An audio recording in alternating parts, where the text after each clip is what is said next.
Beredar sebuah video pengemis pura-pura lumpuh di Jogja viral lewat sosial media.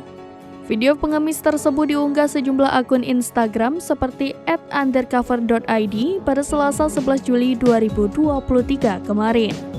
Pada awal rekaman bersumber dari CCTV itu terlihat seorang pria berbaju coklat. Ia menyeberang dekat stasiun Tugu di Jalan Pasar Kembang Kemantren Gedong Tengen, Kota Yogyakarta. Si pria kemudian duduk di sebuah sudut bangunan yang ada di kawasan pedestrian. Rekaman dilanjutkan saat pengemis meminta belas kasih dari para pejalan kaki. Ia berharap mendapat uang dengan pura-pura lumpuh. Tak lama berselang datang seorang pengendara motor, ternyata pemotor menjemput pengemis tersebut untuk meninggalkan lokasi.